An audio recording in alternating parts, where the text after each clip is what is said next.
Bonjour, bienvenue à tous. Alors nous sommes ici, ravis de vous recevoir sur la GovTech Lounge.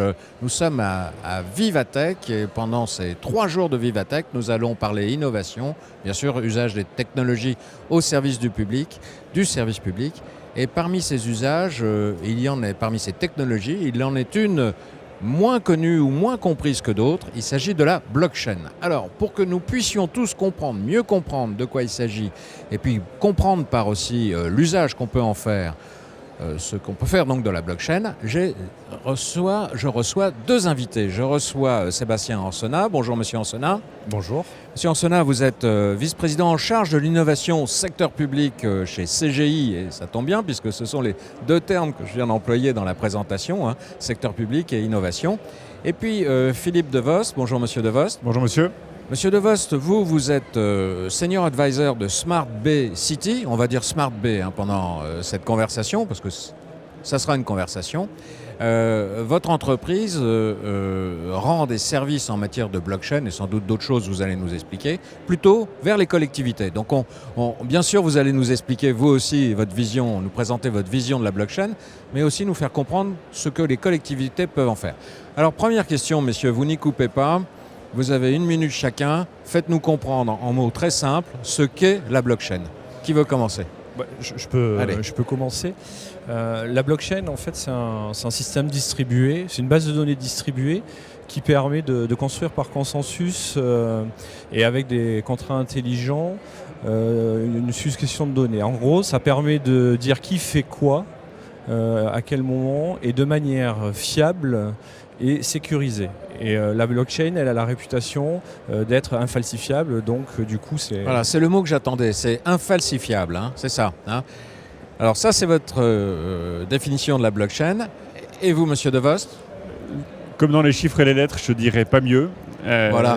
J'ajouterais simplement que la dimension décentralisée est le pilier de la sécurité apportée par la blockchain. Et la décentralisation, d'une certaine manière, ça fait le lien avec la ville dont on parlera tout à l'heure. Et l'autre chose, c'est qu'à partir du moment où vous avez enregistré de manière définitive, vous pouvez garantir l'unicité.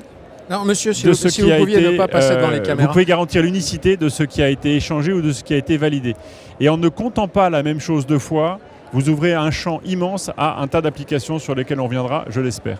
Donc, j'ai entendu infalsifiable, sécurité, et donc on doit pouvoir utiliser ce système-là pour garantir un certain nombre d'informations et les authentifier.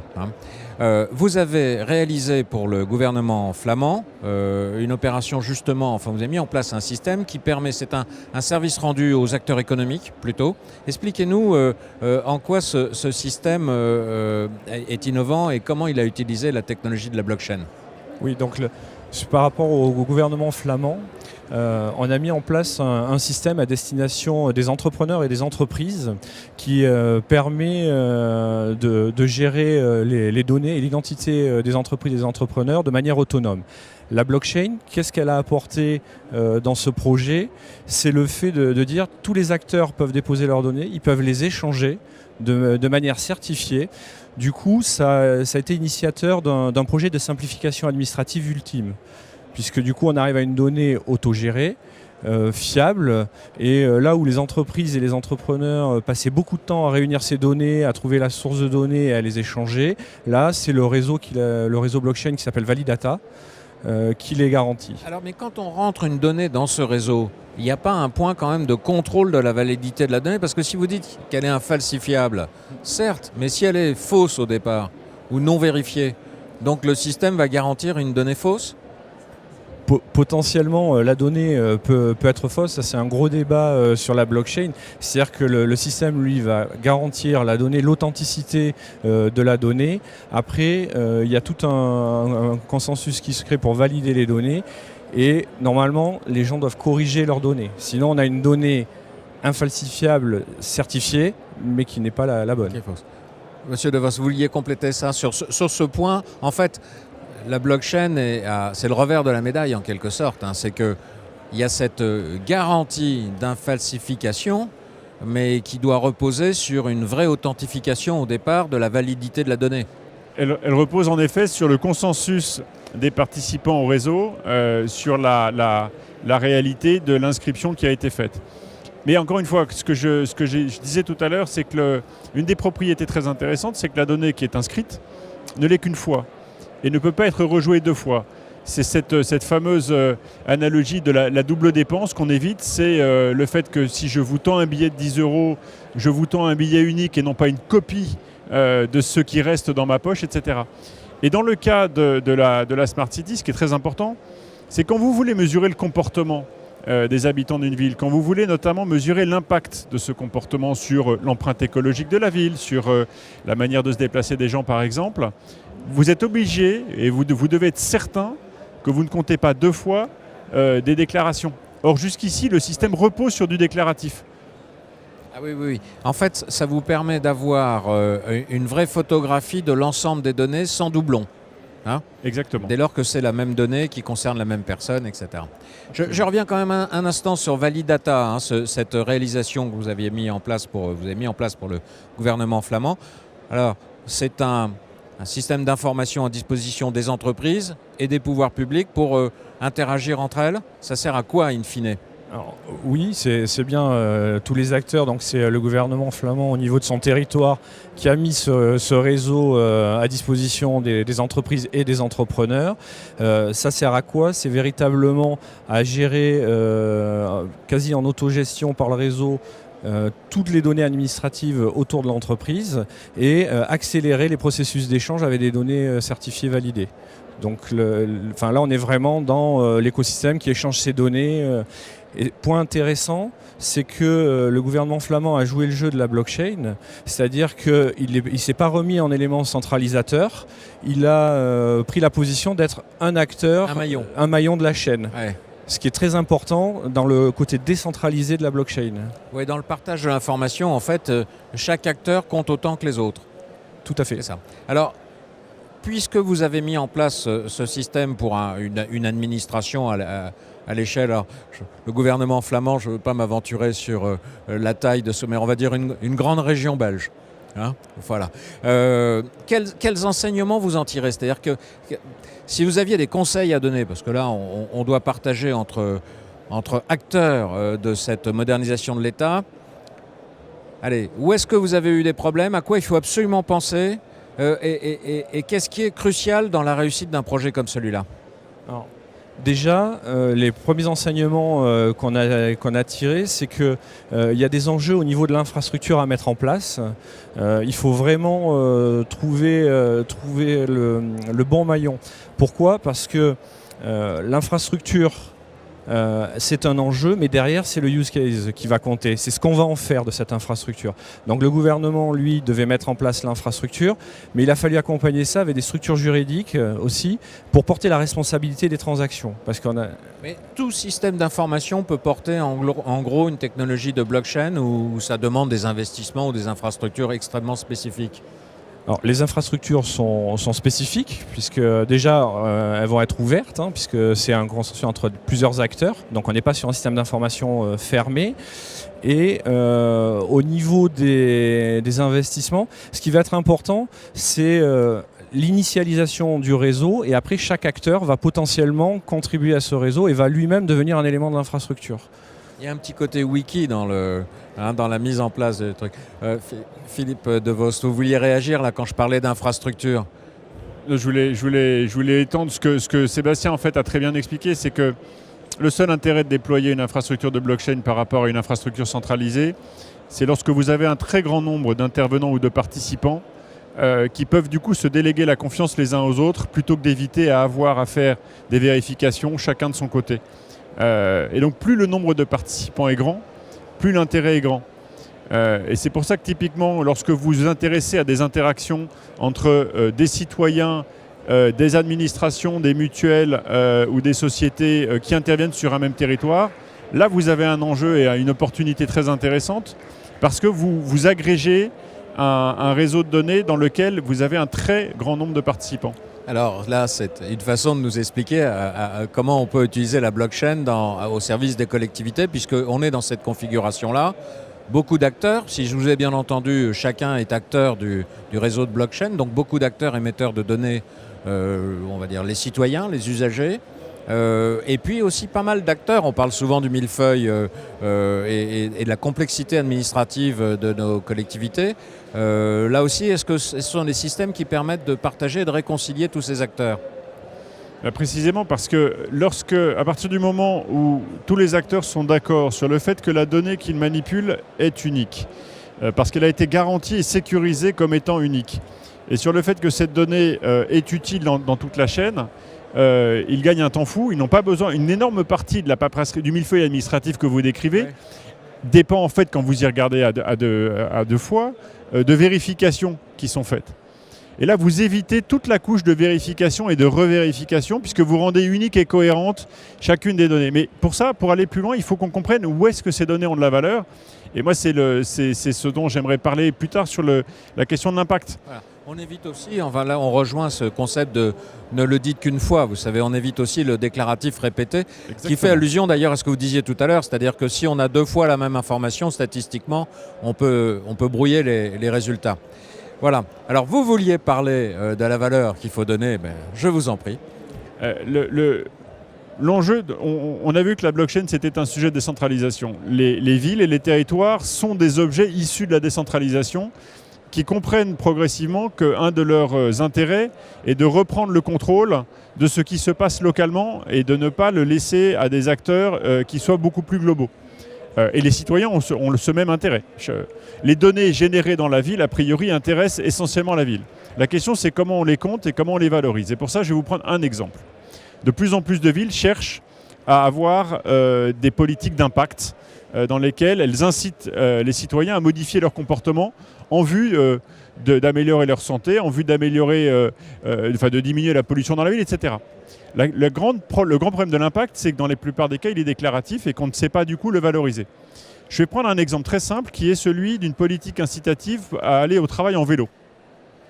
Si vous allez au travail en vélo de manière régulière et que vous êtes capable d'enregistrer vos trajets à chaque fois que vous les effectuez, la société de vélo est capable de cumuler ces trajets par individu et vous êtes capable à ce moment-là de reverser cette information dans le système de la ville à au moins 2 endroits.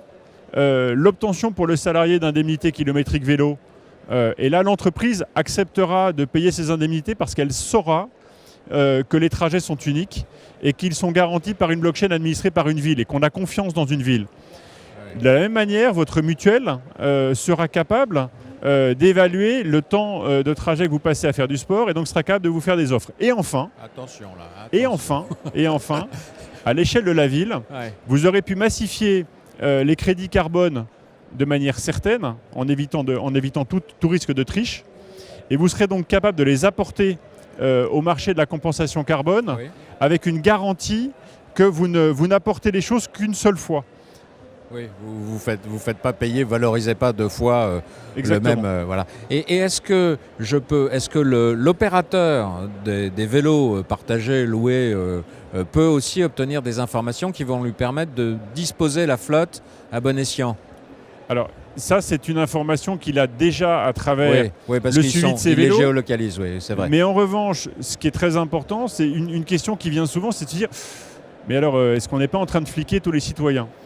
C'est-à-dire que quand vous dites, la mutuelle pourra savoir si je fais du sport ou pas et en conséquence de quoi peut-être m'offrir un meilleur taux qu'autre chose, là, attention, hein, vous donnez le bâton pour vous faire battre. C'est vous qui le déclarez, qui choisissez de le déclarer. Mais à partir du moment où ça existe, votre mutuelle vous le demande et si vous dites non, je dis mutuelle ou compagnie d'assurance, hein, et si vous dites non, vous êtes déjà suspect. Certes, mais la question que vous posez là est totalement indépendante du fait de savoir si ces éléments déclarés ou pas sont sur une blockchain ou non, ou sont centralisés. En revanche, sur les infrastructures telles que celles que ce SmartBee va déployer, vous avez une couche d'anonymisation, puisque en fait l'enjeu pour la ville, c'est de vérifier que ça n'a été fait qu'une fois.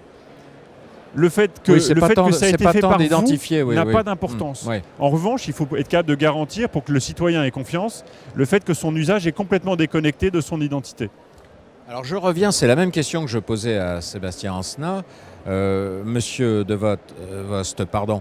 Lorsque vous approchez une collectivité et qu'elle vous dit finalement j'ai beaucoup de données qui peuvent m'arriver par différents canaux et puis surtout je me demande si elles sont toutes authentifiable et le résultat global, je voudrais quand même qu'il offre des garanties de lecture parce qu'il est fiable. Vous commencez par quoi la première analyse que vous faites et la première recommandation que vous faites à une collectivité qui entend parler de la blockchain comme étant un outil d'identification ce mot a deux sens, hein, mais d'authentification plutôt que d'identification. Votre premier conseil, c'est quoi ? Le premier conseil, c'est reprenez le contrôle de vos données et reprenez-le vous-même, vous en avez la possibilité.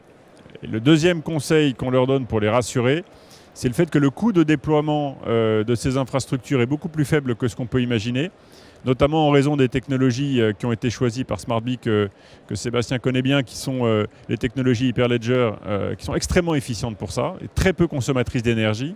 Donc on est très très loin de tous les fantasmes qu'on peut entendre sur le Bitcoin par exemple. Et vous pouvez faire des tests très très facilement. Vous n'allez pas me dire le contraire, monsieur Ansna. Ces technologies sont accessibles en termes de budget. Ce sont des choses qui peuvent être implémentées rapidement. Alors je ne vous demande pas comment ça marche, si ça marche bien, mais quand même un mot sur ces technologies. Alors, oui, par rapport au début de votre question, c'est est-ce qu'elles sont accessibles, est-ce qu'on peut les mettre en place rapidement ? La réponse est oui, puisqu'en fait, démarrer un réseau blockchain, c'est très rapide. Ce qui peut prendre un peu plus de temps, c'est le généraliser, puisqu'en fait, il faut qu'il y ait de l'adhésion et il faut qu'il y ait des participants. Donc, dans les conseils qu'on donne aussi aux collectivités... Ah oui, c'est le nombre de participants qui crée la valeur d'ensemble. Hein, voilà. Ça. Et ce qu'il faut bien comprendre derrière cette technologie, c'est qu'on est sur de la valorisation d'actifs numériques et que ce qui compte, c'est de la transaction. Donc, il faut avoir un sujet de fond à partager, dans lequel l'actif numérique sur lequel il y a un trafic numérique, sur lequel il y a un trafic et sur lequel surtout on va redonner de la valeur à cet actif et ça va donner du sens à la blockchain. Et c'est ça qui prend du temps, c'est que les gens, il faut qu'ils comprennent, il faut qu'il y ait un intérêt à utiliser cette blockchain et qu'il y ait des acteurs qui adhèrent au système et qui deviennent eux-mêmes acteurs. Sinon on a une blockchain qui ne va pas se déployer. Voilà, et la réversibilité, c'est-à-dire que dès lors que j'ai plus suffisamment de trafic, de gens, de données qui garantissent par leurs déclarations successives l'authentification de la chaîne, elle devient quoi ? Là, on est sur une problématique classique, une non-utilisation d'une application, ouais. Il y a une non-valeur. La réversibilité, vous en parliez, les données, elles sont là, elles sont infalsifiables, elles sont sécurisées, donc il n'y a pas de problème pour garantir les données. Alors, on peut les récupérer. Au mieux, les actifs sont là, ouais. On peut les récupérer ou les laisser là où ils sont de manière fiable. Technologie abordable aussi pour des petites collectivités où le ticket d'entrée est élevé quand même. Le ticket d'entrée est a priori raisonnable, mais surtout le point majeur, et c'est ce qui a été dit, c'est la valeur. C'est-à-dire que les données dont on a parlé tout à l'heure, elles sont non seulement activables, mais elles permettent à la collectivité de se rémunérer vis-à-vis des acteurs qui s'implantent, parce que la société qui va opérer les vélos, la société sur le marché simplement des crédits carbone, subitement la collectivité va pouvoir peser en donnant enfin une valeur tangible, mesurable aux actions d'impact qu'elle engage. J'irais presque jusqu'à imaginer un régime dans lequel, plutôt que de réclamer une subvention à l'État ex ante, sans pouvoir prouver comment ça a été utilisé, la collectivité puisse aller voir l'État ou les fonds européens en disant regardez, elle donne accès. Voilà ce que je fais. Ouais. Voilà ce que je fais. Vous pouvez mesurer, auditer. Vous avez la preuve que ce que je fais est compté correctement. Voilà ma contribution à l'impact, à l'empreinte écologique du pays ou de l'Union européenne. Simplement une remarque par rapport à votre question, est-ce que c'est accessible pour des petites collectivités ? Un des enjeux justement, c'est d'arriver à mettre à disposition un réseau blockchain normalisé avec deux niveaux, un global et un local. Et je pense que pour que ça soit complètement accessible aux petites collectivités, il y aura la question d'avoir des infrastructures disponibles et un ticket d'entrée sur des infrastructures existantes. Donc d'adhérer à un réseau blockchain. En les mutualisant. Ouais. L'enjeu, il est là pour l'accessibilité directe aux petites collectivités. Alors messieurs, à moins que vous vouliez rajouter quelque chose, mais il est un peu temps de conclure. Ce que je retiens de cette conversation, d'abord c'est une technologie fiable, accessible, ça c'est CGI qui nous le dit, on les croit volontiers.